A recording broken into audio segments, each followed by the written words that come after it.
se encontraba en pleno auge de su carrera. Sus canciones lideraban los ratings y miles de fanáticos lo seguían a todas partes para bailar el famoso paso duranguense que había instalado en sus conciertos. Sergio Gómez, el líder del grupo musical Capaz de la Sierra, por fin estaba cumpliendo su sueño. Pero así como se había ganado el cariño de todo México y parte de Estados Unidos, también despertó el odio de personas peligrosas, dispuestas a terminar con todo lo que había logrado construir. La exposición lo puso en el ojo de la tormenta y durante meses fue víctima de amenazas que decidió ignorar y que eventualmente dejaron de ser una advertencia para convertirse en una tragedia irremediable. En la madrugada del 2 de diciembre de 2007, el artista mexicano fue secuestrado a la salida del masivo concierto que había dado en el Estadio Morelos de Michoacán, México, junto a su banda. Por más de 24 horas, todo su entorno lo buscó desesperadamente, pero quienes lo tenían de rehén no planeaban dejarlo ir. Finalmente, por la mañana del 3 de diciembre, las autoridades policiales hallaron su cuerpo a orillas de la carretera Morelia-Chiquimitío. Sergio Gómez, el rey del duranguense, había sido ultimado. La noticia no tardó en hacer eco en los medios de comunicación. Entre miles de fanáticos, sus familiares y amigos lloraron su partida y lamentaron el vacío que esta tragedia significaba para la música regional mexicana. Tras el hallazgo, comenzó la investigación para dar con los responsables del hecho. Incluso hoy en día, después de tantos años, aún quedan el dolor y muchas dudas sin responder. Buenas noches, bienvenidos al Criminalista Nocturno.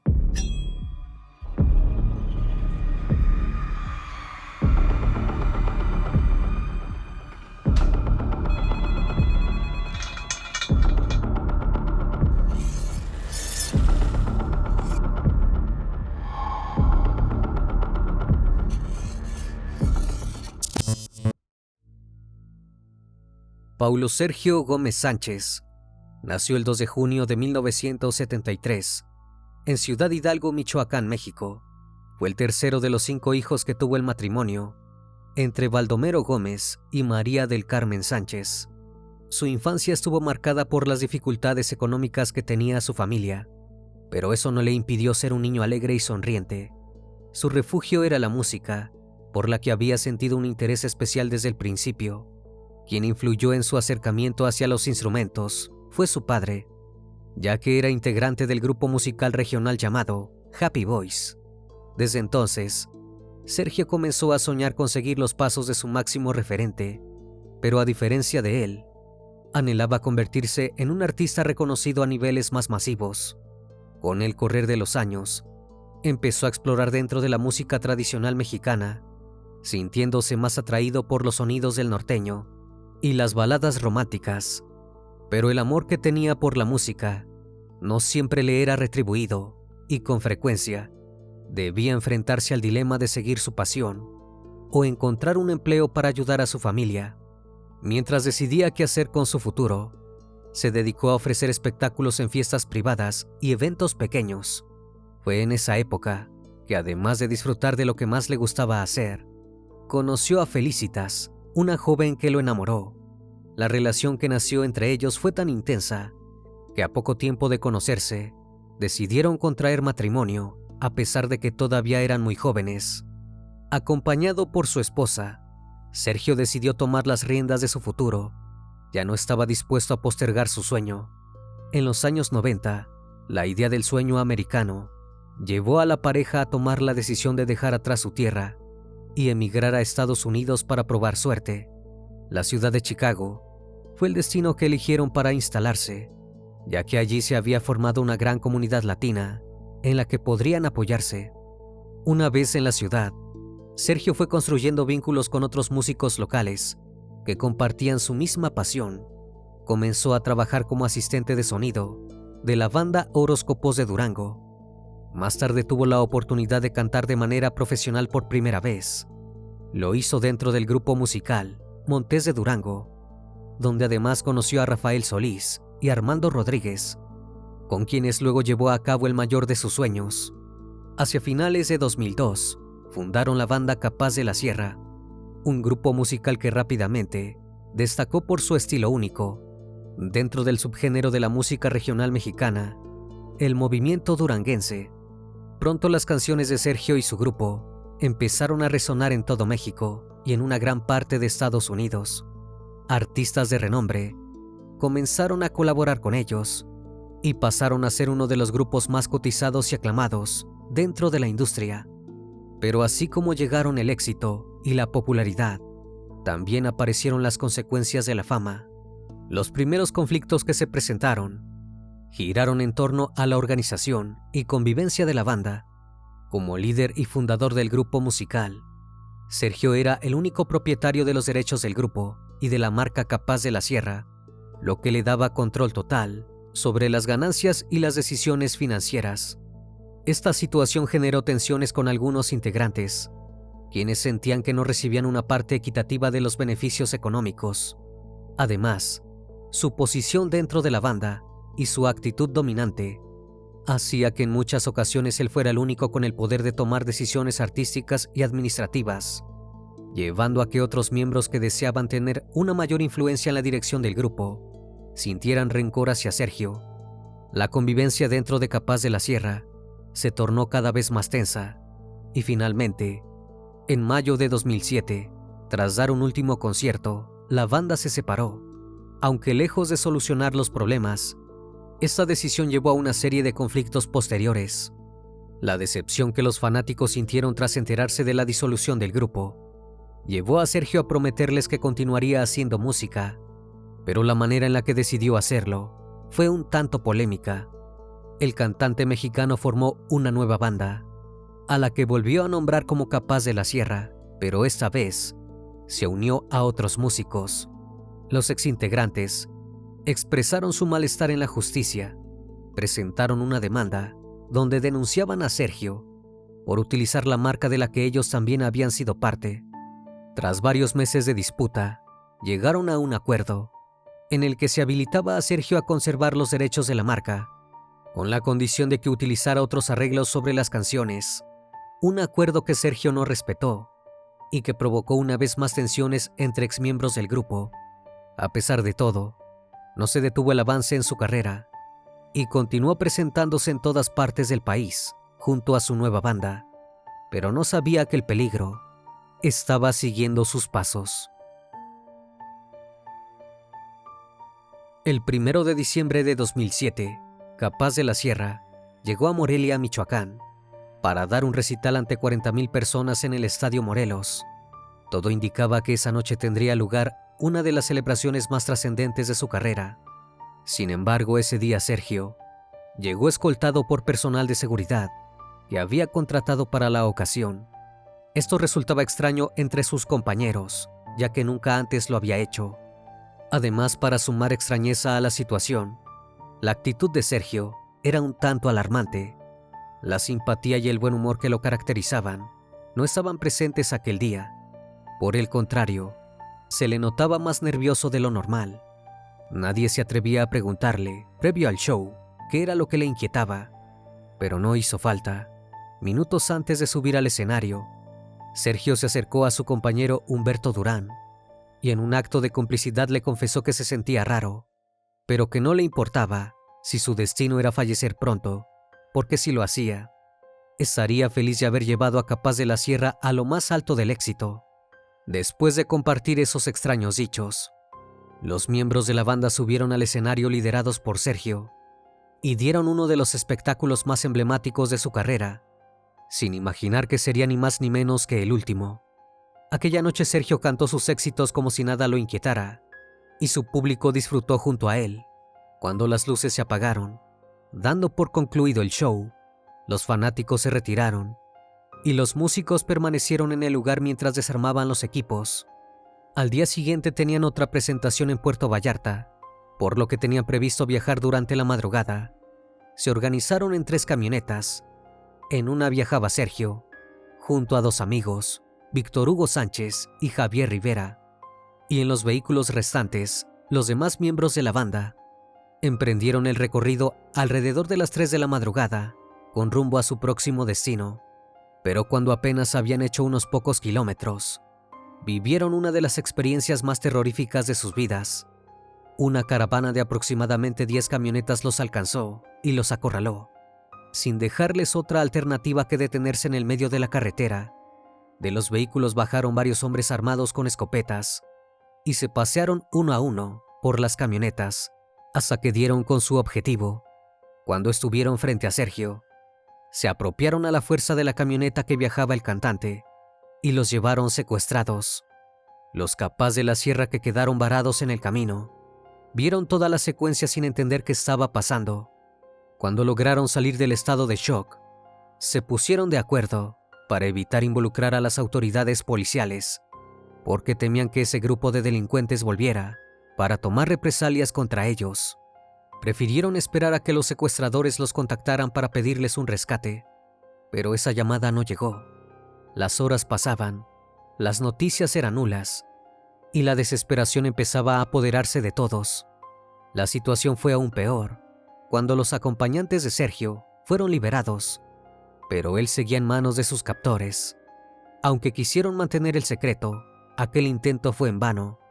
Al día siguiente los medios ya hablaban de la desaparición del líder de Capaz de la Sierra. Fue inevitable que la noticia trascendiera, ya que el grupo no se había presentado a los compromisos que tenía pactados en Puerto Vallarta. Fue entonces que las autoridades policiales, advertidas de lo sucedido, se pusieron en marcha para dar con el paradero de Sergio. Tenían la esperanza de encontrarlo con vida, pero el desenlace de la búsqueda fue el comienzo de una tragedia. En la mañana del 3 de diciembre, la policía recibió el llamado de vecinos de la zona, que se habían topado con el cuerpo sin vida de un hombre de unos 35 años. Al llegar al punto de la carretera Morelia-Chiquimitío, que les habían indicado los testigos, los agentes confirmaron lo peor. Se trataba de Sergio Gómez. Su rostro estaba desfigurado, pero el tatuaje de una pantera negra que tenía en el brazo izquierdo ayudó a determinar su identidad. Además, sus compañeros lo reconocieron una vez que fue trasladado al servicio médico forense para realizarle la necropsia. El cuerpo de Sergio presentaba claros signos de tortura. Además de fuertes golpes en el torso, tenía quemaduras en sus partes íntimas y en las piernas, y marcas en el cuello que dejaban en evidencia que había sido estrangulado hasta provocar su fallecimiento. Más allá de los resultados del examen forense, los investigadores tenían por delante la difícil tarea de descubrir quiénes estaban detrás del atroz crimen. La investigación sobre el deceso de Sergio Gómez comenzó inmediatamente después de que su cuerpo fuera encontrado en las primeras horas del 3 de diciembre de 2007. A pesar de la rapidez con la que las autoridades de Michoacán intervinieron, el caso pronto se tornó complejo y repleto de incertidumbres. El salvajismo con el que había sido tratado, los signos de tortura y la manera en la que el cuerpo había sido descartado al costado de la carretera despertaron las sospechas de que había sido perpetrado por un grupo del crimen organizado. Esa idea se sustentaba en el contexto que la sociedad mexicana estaba viviendo en aquel entonces. Varios territorios del país estaban siendo dominados por bandas delictivas del narcotráfico, y el Estado estaba tomando medidas para revertir esa situación, ocasionando que muchas veces personas inocentes pagaran las consecuencias de esa guerra. Una de las teorías más sólidas surgió a partir del testimonio que dio el representante del cantante, en la que señalaba que Sergio había sido amenazado por el crimen organizado días antes de presentarse en el Estadio Morelos, y que incluso esta persecución había iniciado un tiempo atrás.